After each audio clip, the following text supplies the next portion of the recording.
Welcome, everybody. This is the Creative Coast's Lunchtime Topics, and we appreciate you being here. We appreciate David Harper being here, and I'm going to share a little bit about David before I turn it over to him for his presentation. So today, David's presenting on how to survive, succeed, and have a long career. David is the owner and managing principal of the Advisory Alliance. It's the oldest leadership consultancy in the Creative Coast in the Lowcountry, and quite likely east of Atlanta. So over the last 17 years, David and the Advisory Alliance, they've worked with the regional, national, and international clients, advising and coaching numerous leaders in a wide cross-section of industries, companies, and organizations. And from that, he has a few things that he wants to share with his children and us today to help us learn how to navigate our careers. So thank you, everyone, for being here. And without further ado, I'm going to turn it over to you, David.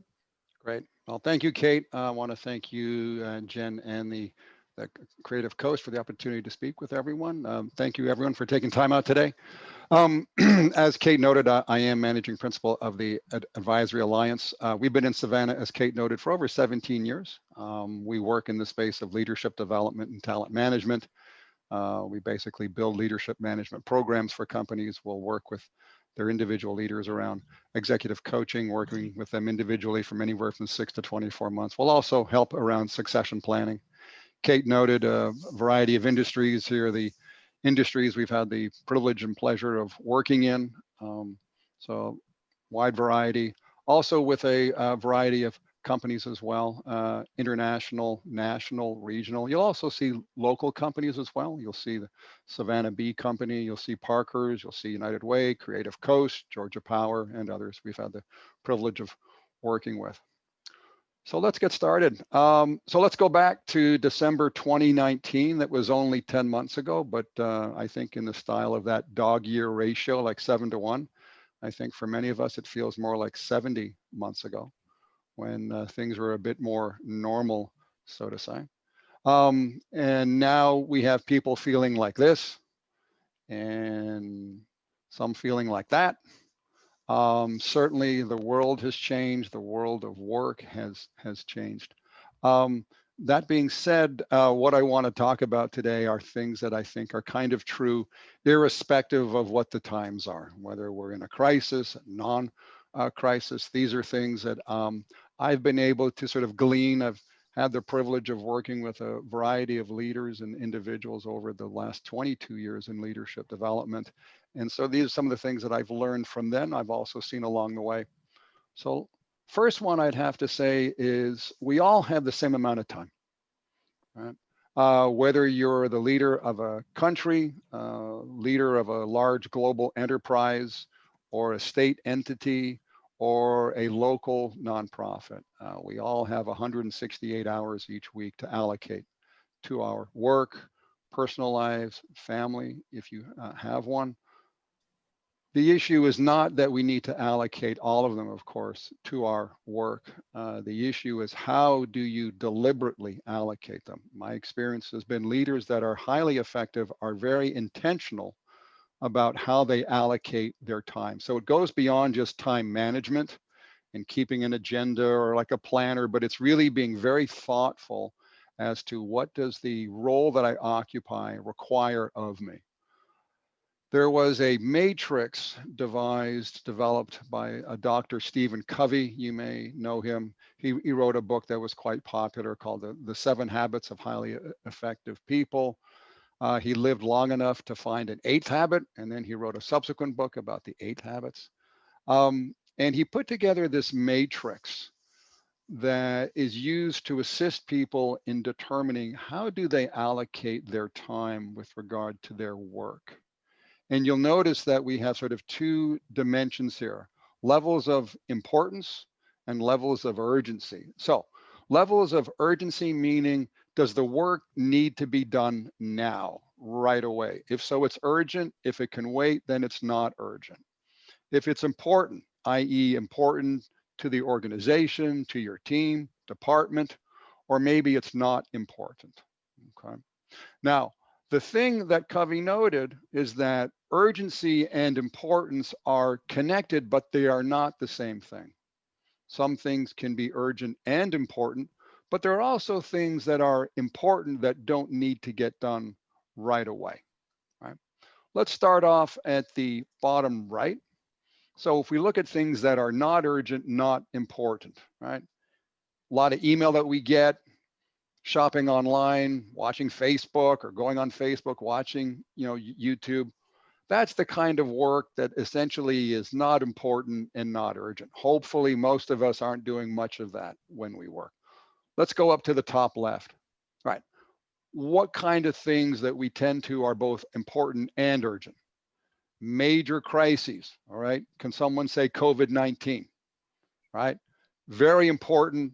And for many of us was rather urgent. Wasn't something that we saw 2 years, ago, came upon us, have to deal with it now.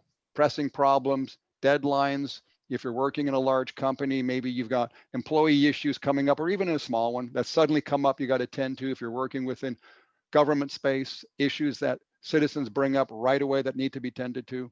Succession planning. Key person in your organization leaves, and then it's like, well, who do we have? And organization is looking around and saying, I don't know, we have this hole we need to fill, and we need to fill it now. Let's go downstairs now to urgent but not important. How many of us have been involved in work that we need to get done? Someone comes in, calls, or says, hey, do you got 2 minutes? Got to talk to you about something that's really important. And you put aside what you're doing and you spend time with them. And maybe 3 to 4 minutes into this new meeting, you're thinking, I can't believe I just put aside all this work here, because what they're talking to me about isn't as important as what I'm doing. So their sense of urgency doesn't translate to your sense of importance. Calls, why do we have caller ID if you're getting phone calls? It's to screen out what is not important. It's urgent because it's saying, answer me, but we look at it and go, okay, I don't need to tend to that, not important.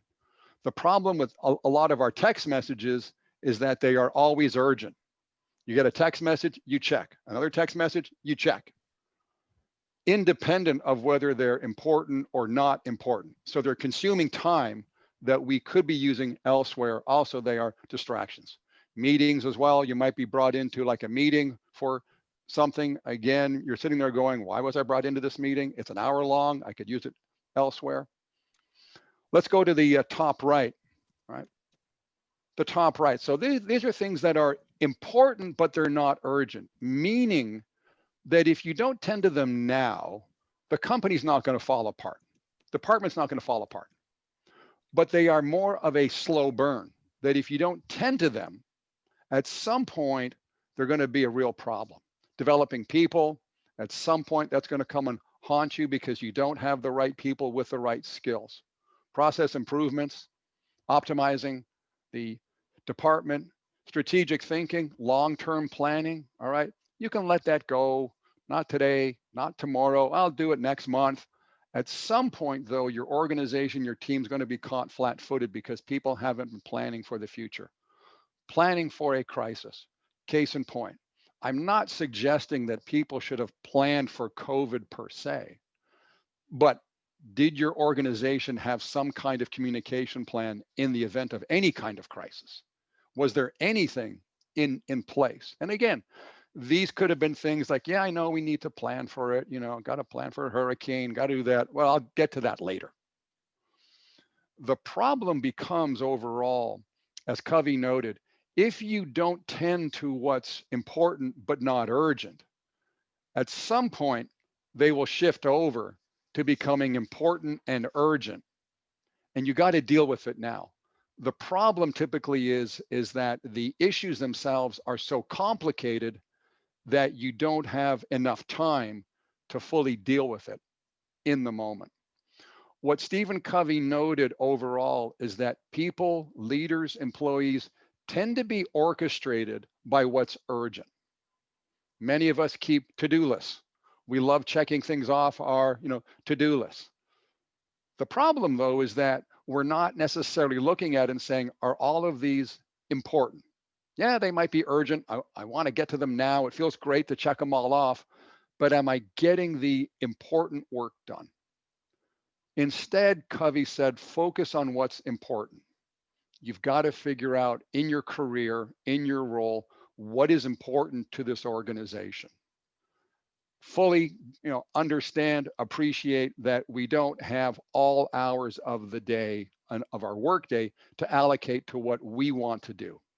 Manager will ask us to do stuff. The company will put us into meetings or ask us to do stuff, but there is a discretionary amount of time that we all have that we should be thinking about. How am I allocating my time? So one of the things we do with executives is we will actually give them this grid. We'll also ask them to track their time, but fundamentally you want to see, hey, of all the things that I'm currently doing, where would they fit in this grid? And am I basically doing a lot of urgent work, or am I doing a lot of important work? Those that survive and succeed in their career always make sure that they are focused on what's important, not necessarily what's urgent.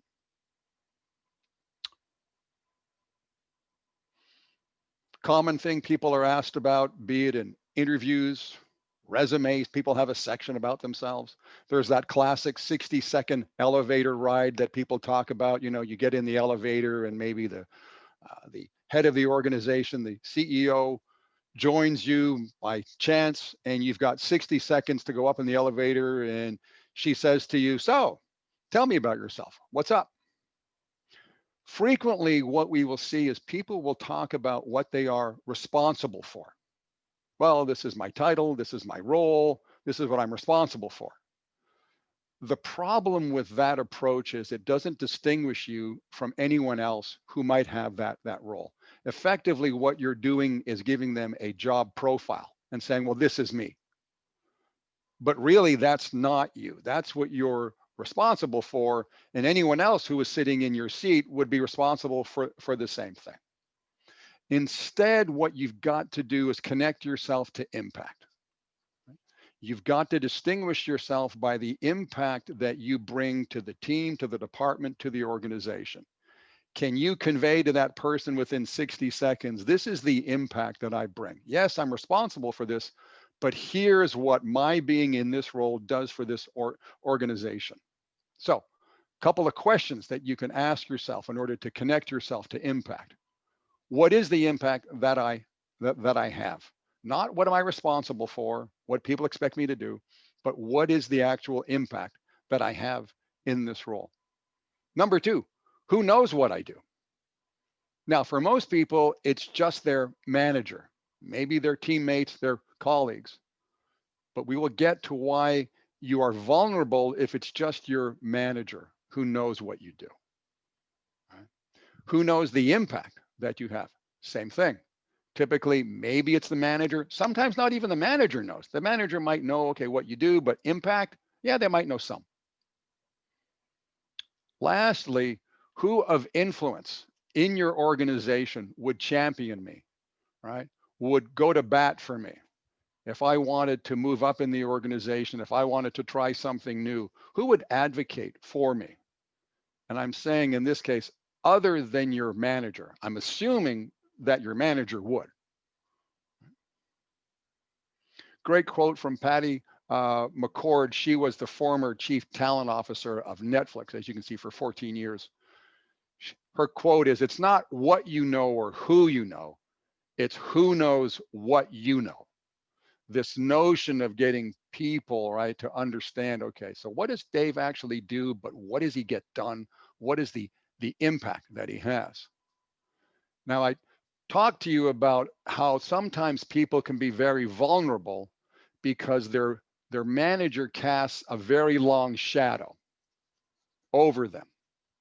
What do I mean by that? Well, if you again ask, well, who else in the organization knows about you? They go, well, my friends, manager, and then that's about it. So I say, well, what about your manager's colleagues? What about your manager's peers? And they go, well, not really. I've worked with executives where in situations, again, this is more like in a coaching situation over time. So I'm working with them anywhere from 6 to 24 months, where their manager suddenly leaves the organization for a variety of reasons.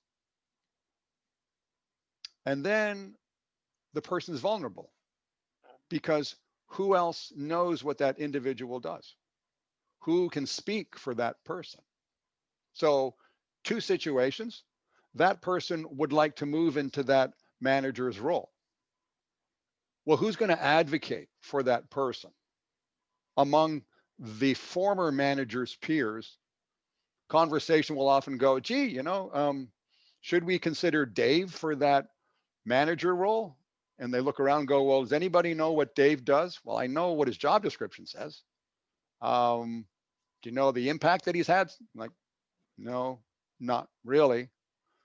Well, it's probably too much of a risk to put Dave in that role. And Dave gets bypassed, but Dave never knows. The reason he was bypassed was because no one really knew what Dave really did, the impact that he had, right? Ideally, your manager will be doing this for you, but you own your career. You need to make sure that others in the organization, other than your manager, knows about that. Situation number two, let's say you say, look, I don't want to do my manager's job. I'm not ready for it, or I just don't want the lifestyle. Say, okay, fine. And so let's say someone outside your organization or your team department comes in to take that role. The first thing she or he will do will ask, so tell me about Dave. They'll ask others, what do you know about Dave? What's he done? Again, if people say, not really sure. As an incoming leader, the person's going to say, gee, what does that say about Dave if people don't really know about what he's done and the impact that he's had? So again, I tell people, make sure other people know, work with your manager, ask them, hey, can you introduce me to, a peer, meet them for 15 minutes, have coffee, do a Zoom meeting. Hey, I just want to know more about your department, your role, what you do, but also share with them what you've done and the impact that you've had so other people know. All right. Are you prepared? All right. A lot of people say, gee, I'd like to be able to move up in the organization. The question is, are you prepared for that next level role? Okay.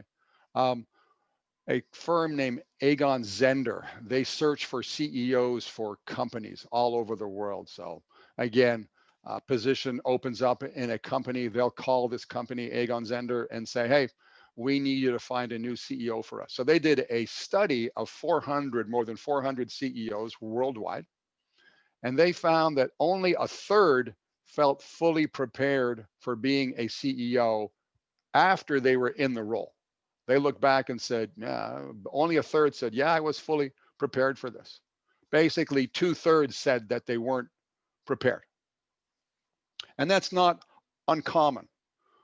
What I have here is a graphic. This is taken from a book called The Leadership Pipeline by a man named Ram Charan. Does a lot of work worldwide with leaders and organizations. And it charts the path of someone moving up in a large organization. Now, your company might not, or your organization might not look this big.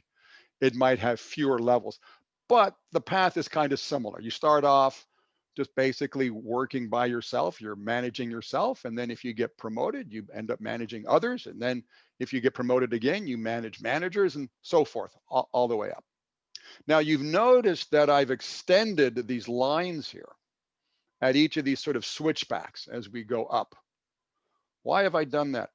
I've done that because there is a tendency for people to continue managing and leading in the style that they had in their former role, even after they've been promoted.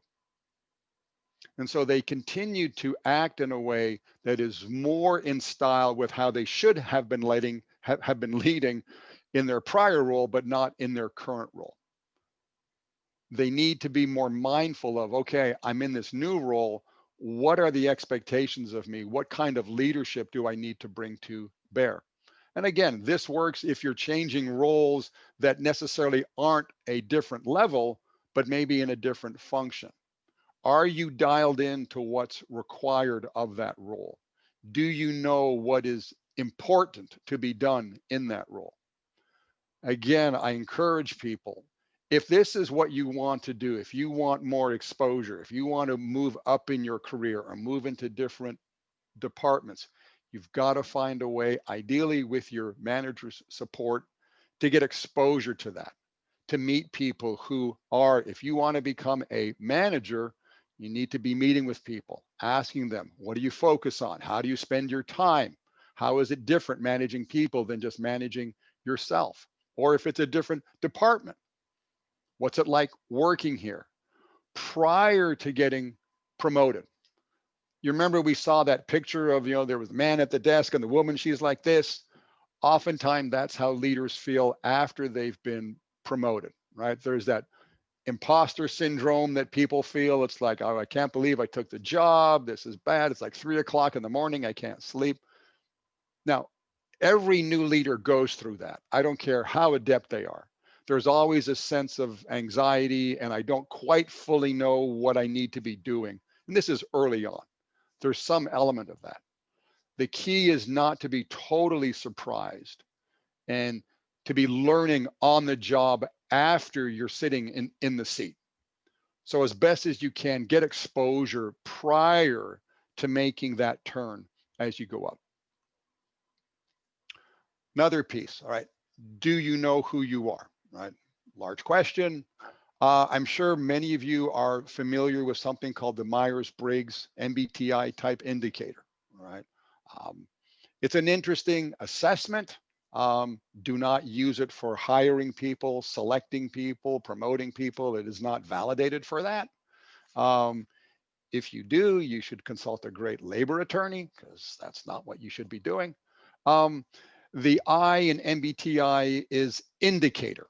Okay, it's not a validated personality assessment. It's an indicator. Effectively, what it does is it tells you who you think you are, which may not be who you actually are, and it certainly may be different than how you are perceived. Okay, so the question is, do you have good line of sight into who you are? So we're going to do a quick piece here. So I have a diagram up on the page, and you'll see we got the green cylinder, and you've got square A and square B. Can anyone tell me, and you can unmute yourself, do you notice a difference between square A and square B? Anyone? I noticed the difference. Okay, so what is the difference between A and B? Well, The squares. In terms of the shade of gray, but Gray. I guess I also know they're the same. Okay. So most people would say, I think B's in the middle. B is in the middle. But in terms of color, would we agree that A is darker than B? Right? For the Yes. most part, people would say, well, that's self-evident. Stop asking me a silly question, right? So let's look at this. Okay. I'm going to take away the diagram. All right, I'm a chess player. Attack the center. So B's got control of the center. Okay. Very good. All right, so let's look at the diagram now. I'm going to pull up 2 horizontal lines. My hope is that we would all agree that the 2 lines are the same, and moreover, that they are the same shade throughout. So top to bottom, it's the same shade of gray.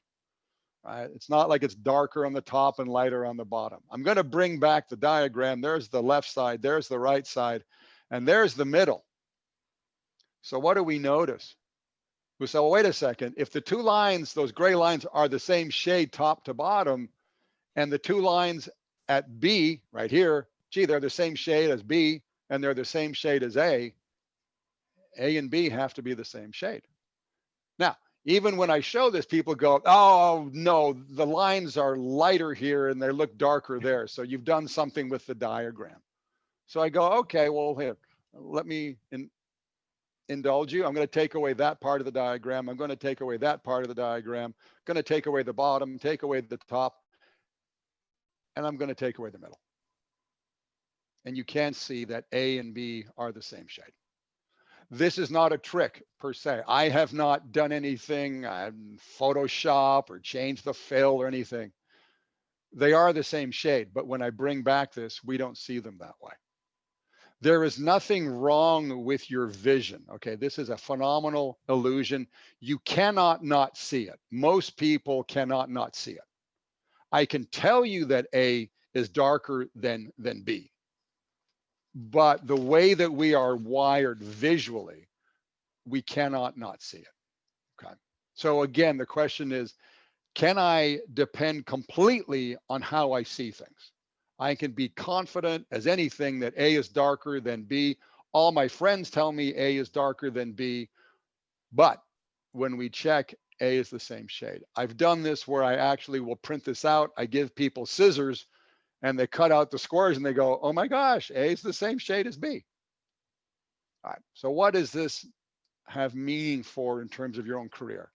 There was a great study done by David Dunning and Justin Kruger called Unskilled and Unaware of It. How difficulties in recognizing one's own incompetence lead to inflated self-assessment. So difficulty in recognizing one's own incompetence. So I have difficulty in seeing how incompetent I am. And that leads me to inflating how competent I am. For example, have you ever taken on a home project, or maybe you're working on a car when you could work on cars, and you go, well, how difficult could that be? I've gone on YouTube, I've checked it out, not a problem. Maybe 2 hours, go to Home Depot, get a few things.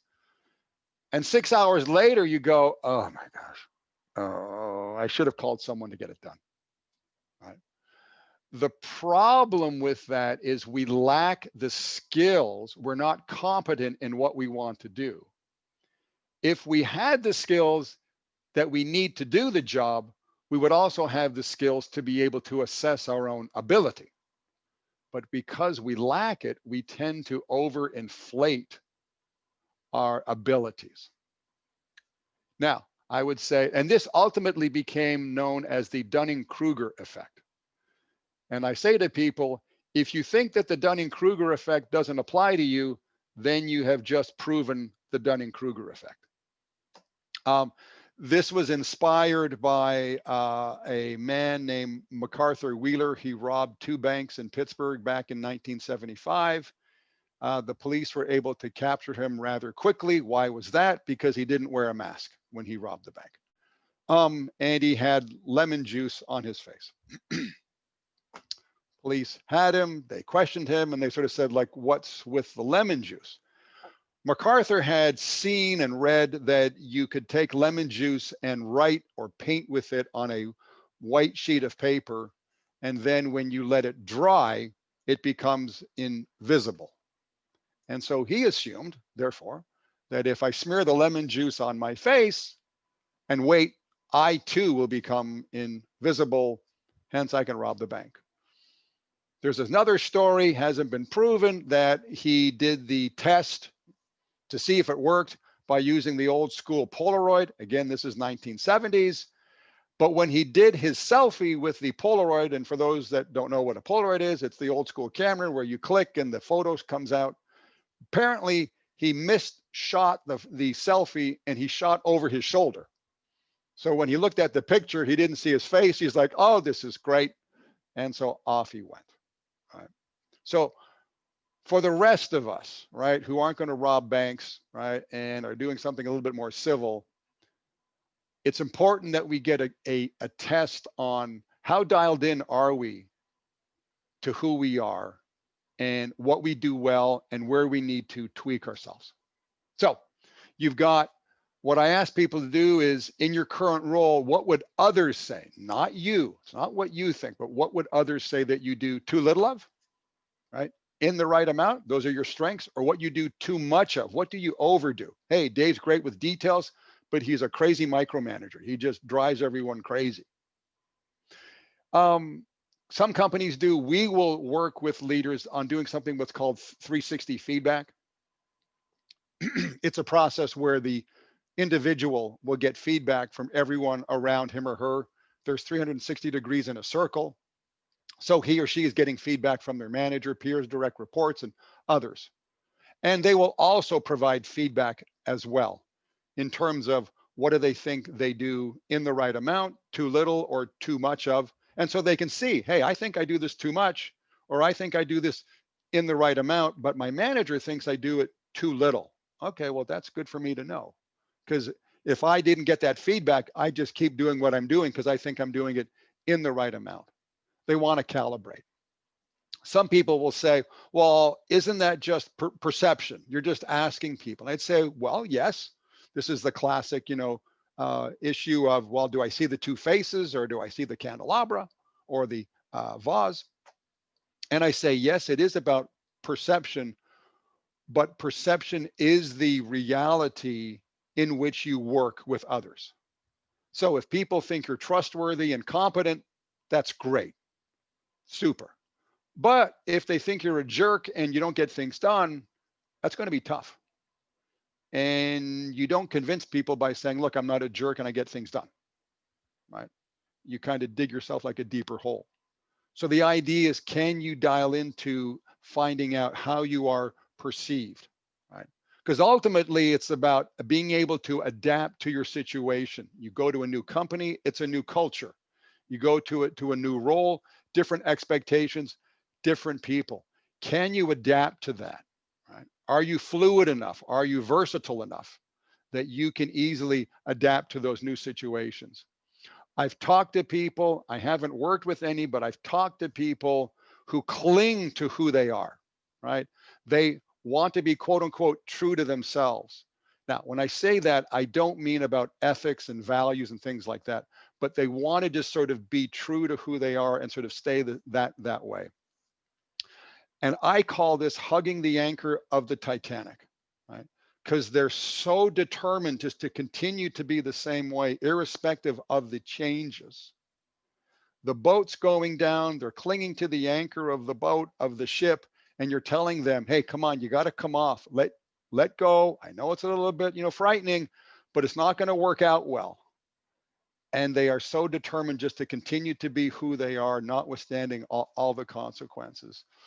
Furthermore, I've seen a couple which they end up going below the waterline and they flip you the middle finger just as they go below to kind of prove the point that you can't make me and I'm just staying the same way they are, right? The issue ultimately is you don't want to be consistent with who you've been. You've got to be consistent with who you need to become. And you've got to find that out, right? Now, some of you might say, well, look, I don't work for a company or my company doesn't do this 360 feedback. We'd have none of that. I said, well, that's fine. You can start off by picking a behavior, a couple of behaviors that you would like to improve. I think, I need to be a better listener. I get feedback from my wife, my kids, people at work that, I kind of interrupt or I don't listen very well. I tell them what I think. I don't tell them what I've heard them say. Say, okay, fine. That's what I want to get better at. So we do this thing called feed forward. It was made famous by a guy named Marshall Goldsmith, who's done a lot of work with senior leaders and executives. Pretty straightforward process. Find a trusted colleague. It can be a spouse, can be a person at work, can be a partner. Right? And you share your chosen behavior and ask, going forward, how can I improve? So I would say, hey, I'd like to be a better listener.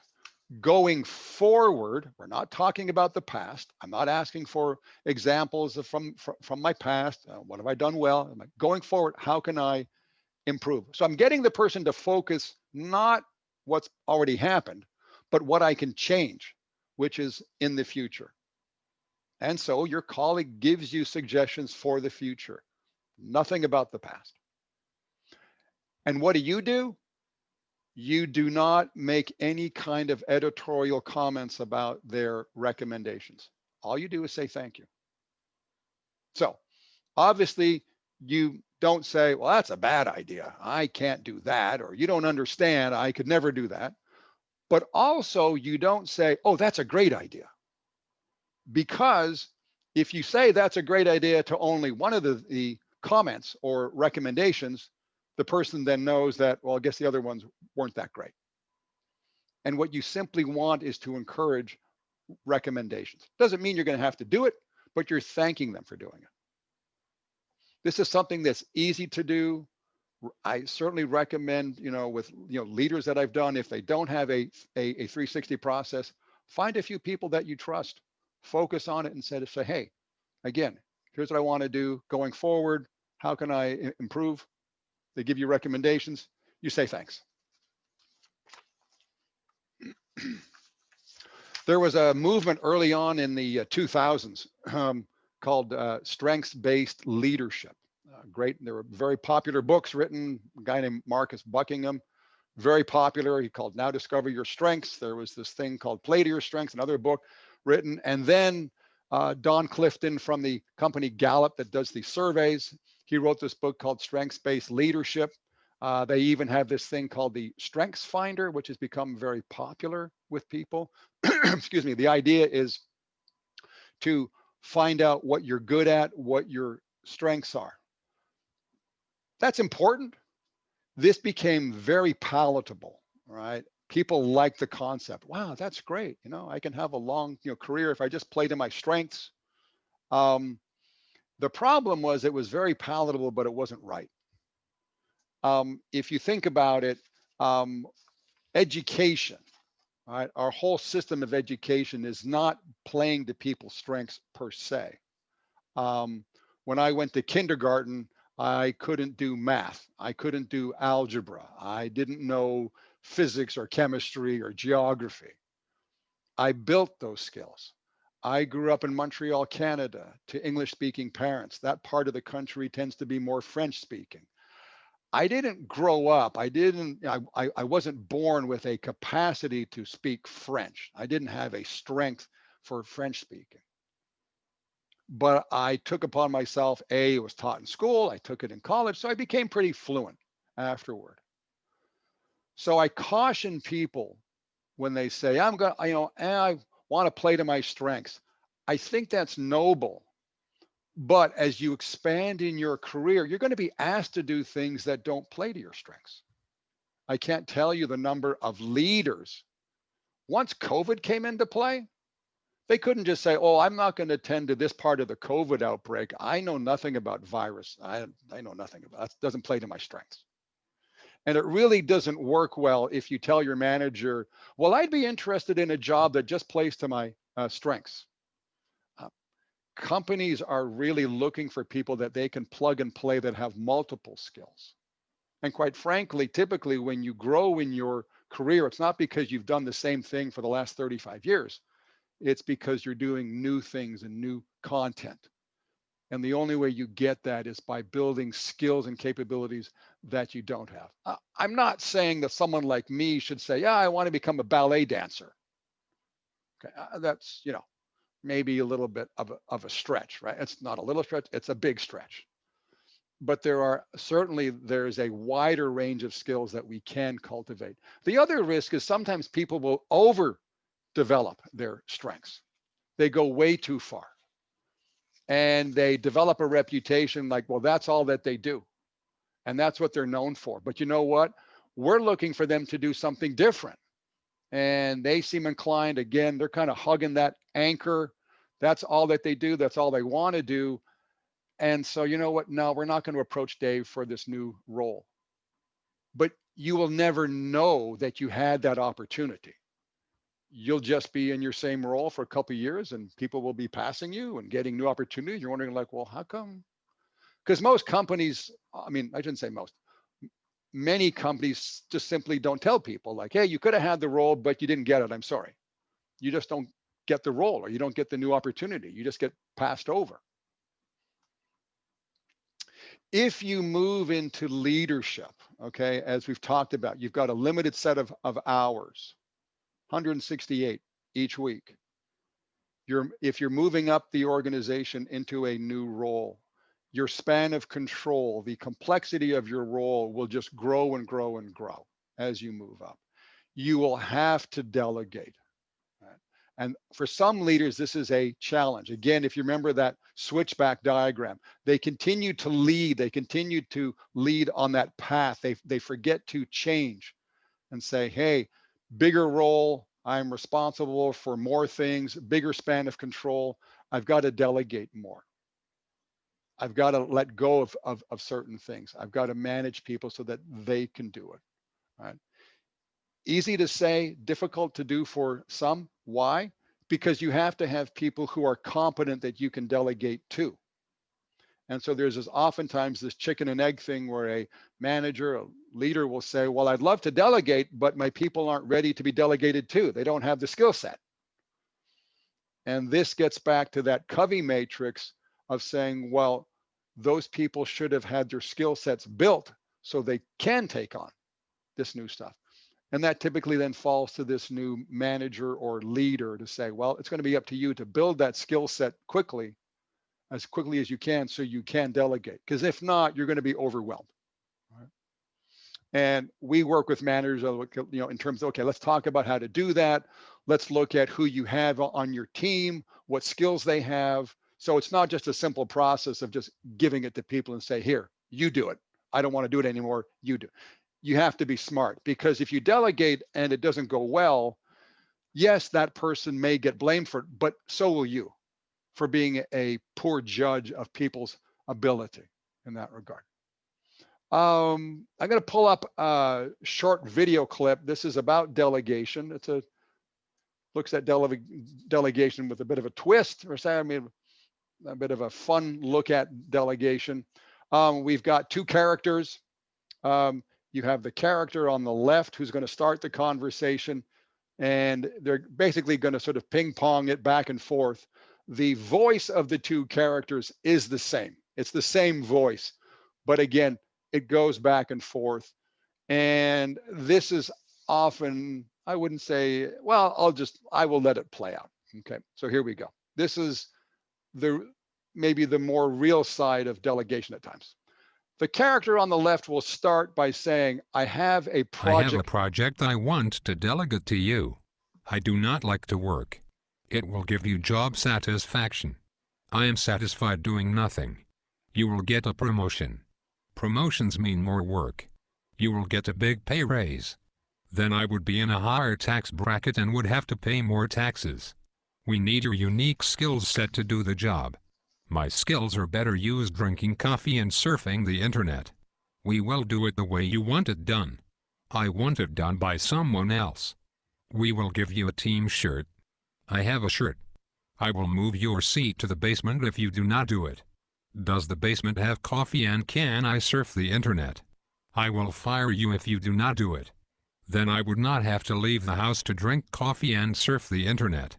If I fire you, you will run out of money. I live with my parents.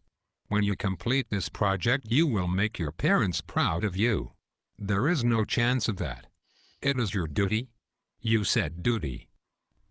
All right, so a little lighthearted look at sometimes the realities and the challenges when we try to delegate.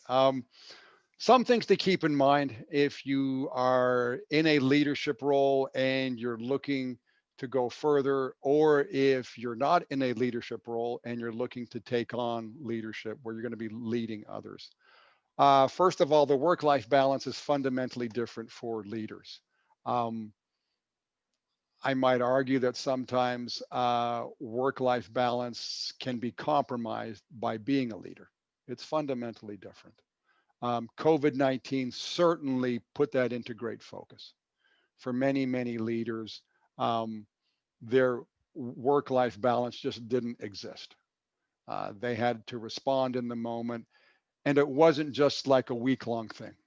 It was months and months of 7 days a week, full days, very little time for family. And so when I work with people who are looking to take on leadership roles, I say you need to have an honest assessment of what it's like to move into that next role. Yes, it's great. It's going to be more money and it's going to be a nice title, and maybe there's some additional perks. But you also need to factor in terms of the price that you will have to pay in terms of work-life balance. It's not going to be like a 9-to-5, 40-hour-a-week job. Oftentimes it's being available 7 days a week, maybe not 24 hours a day. Under COVID, it was for many leaders. But it's so important to go in with eyes open and say, yes, if you have a partner, a spouse, a family, it's equally important to have conversations with them to sort of say, okay, let's talk about what this means for it. Yes, it's more money. Yes, that would be great. But let's just talk about, my availability to the family. What does that mean in terms of my responsibility to the firm? So again, it's critical before that turn to find out what's the reality of that role. If you have a manager who's so inclined, they can give you exposure to that, that's great, but you're going to have to find out in advance of the turn, what it's really like. Perennial truth, at some point in your career, you will work for a manager who really wasn't ready for the role, i.e. they're just not a very good manager, right? And I'm not talking anything ethically or dealing with inequality. I'm just talking about maybe someone who wasn't developed fully, and you end up working for that person and you're kind of scratching your head like, how did he or she get in this role? And the reality is they tend to stay in the role way longer than you would like, right? And you can't see the light at the end of the tunnel.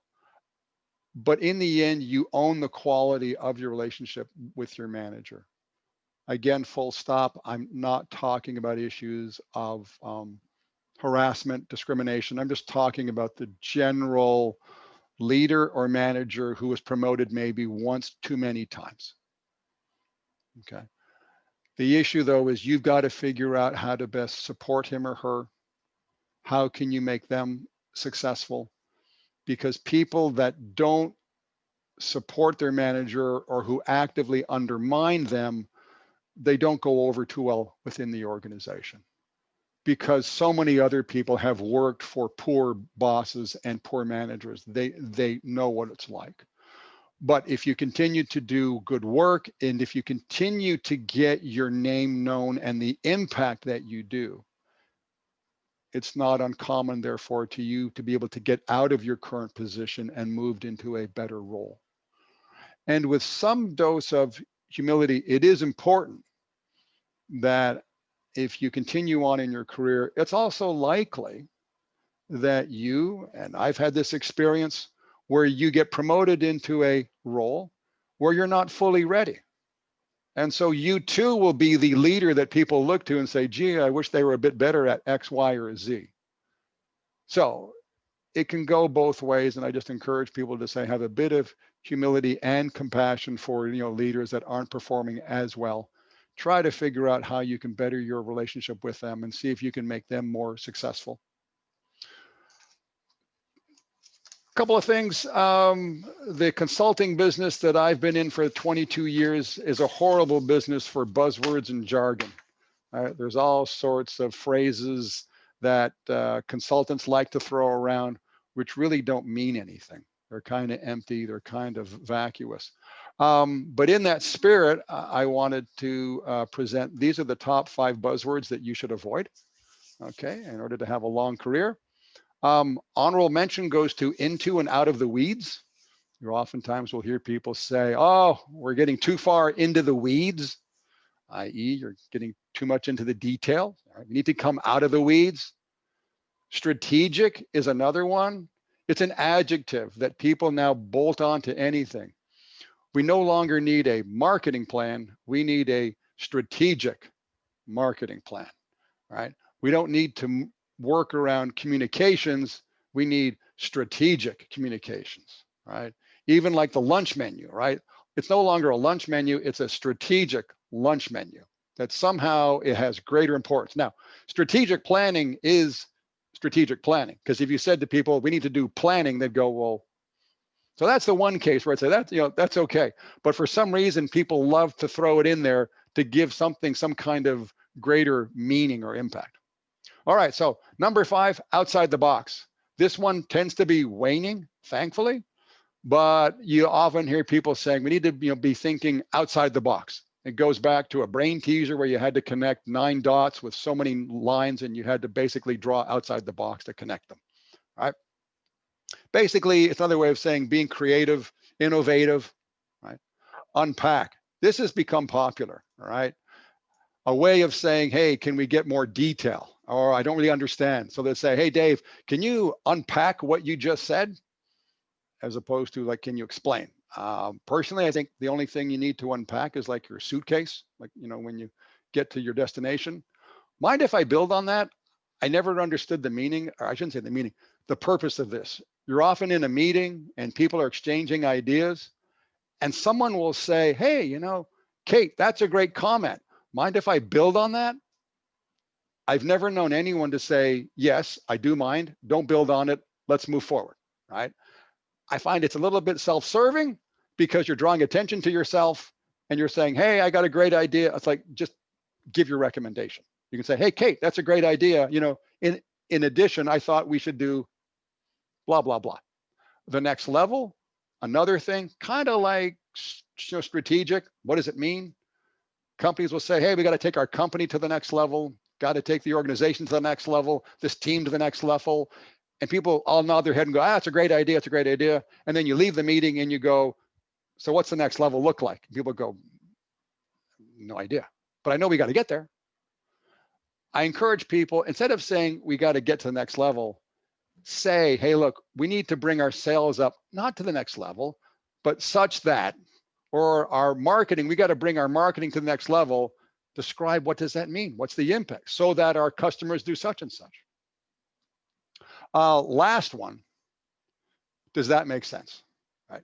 This has become almost a reflexive statement that people make, where they'll be explaining something, they'll go blah, blah, blah, blah, blah, blah, blah, blah, blah, blah, blah, blah, blah, blah. They'll pause, and then they'll go, does that make sense? To me, that's like nails on a chalkboard, because I'm thinking, particularly if you're a leader, I'm like, well, don't you know whether or not you made sense? Can you not sort of look at your audience and go, oh, they kind of got that puzzled look on their face. It probably wasn't clear. I know that it's kind of just like a habit, but I advocate for people as a leader, really, you don't want to ask people if you're making sense, because ideally you should know whether you're making sense. And secondly, you should be making sense. I mean, that's part of the, the role. Instead, you can say, hey, it looks, based on your faces, or, or Zoom or whatever, or the question, doesn't look like I was clear. Or maybe you can say, hey, there's people are kind of quiet. Was I clear with what I just said? All right. Couple more things, and then we will wrap up.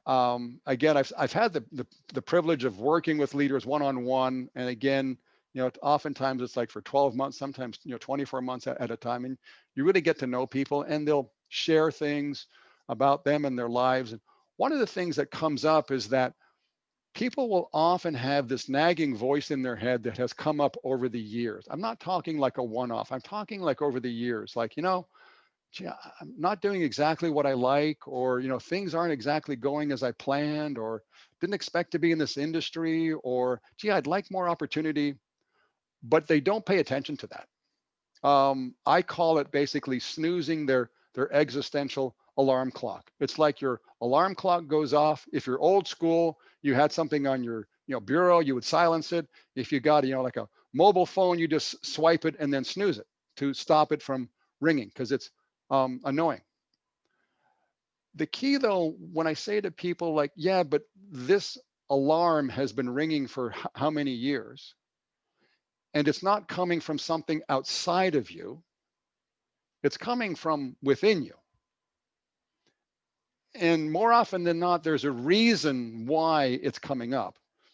And it's akin to like, hey, pay attention to me. I know you got all this work going on, and family, and important and urgent stuff, and moving up the organization, but there's something that I want you to know, right? So it's almost like 360 feedback, but it's coming from within. And sadly, a lot of people are like, no, I can't. I can't listen to that anymore. I no, okay. And they snooze it.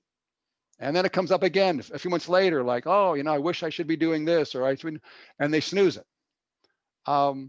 It's only when they finally stop snoozing it, and I know it can be annoying, there's that nagging voice, but if you cannot snooze it and basically bear it and sort of say, okay, that there is the chance that, hey, maybe that voice, that's i.e. yours, is telling you something important that you should listen to. And I've had the privilege of working with people who've listened to that voice. And I'm not saying that it tells them to leave the company or do that, but they've finally acted upon it, and they say, wow, in some respects, what took me so long, but also I'm so glad that I finally didn't ignore myself, right?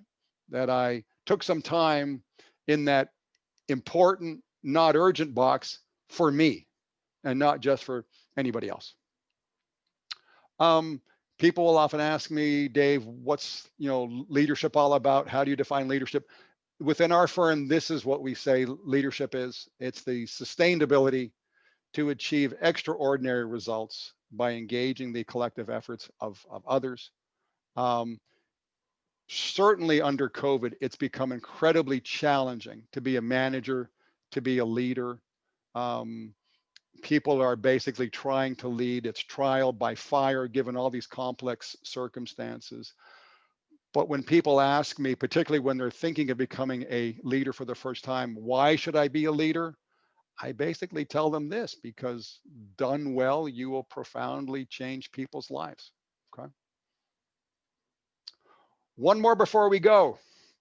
So you've got the top part, you got the bottom part, right? You got the area around A, the area around B. I'm no longer going to ask you, I'm just going to state it. Most people, myself included, go, well, and I'm not talking in this middle section. I'm saying, okay, the area around A is certainly darker than the area around B, right? We all agree, yes, of course, it's evident. Why are you asking me? So I'm going to bring in my little rectangle here. And there you go. Okay. So again, A and B are the same shade, even though they don't look it. So always tell people, be curious, keep looking, keep seeking, expand your knowledge, expand your self-understanding, and that will serve you well for a long and vibrant career. This is me. This is my contact information, phone number, email, website. Encourage you to check us out online. We have a 60-second email we send out periodically all about leadership and talent. Happy to engage people in conversations locally. I live here, have here, happy to meet over coffee at any point. So feel free to contact me anytime.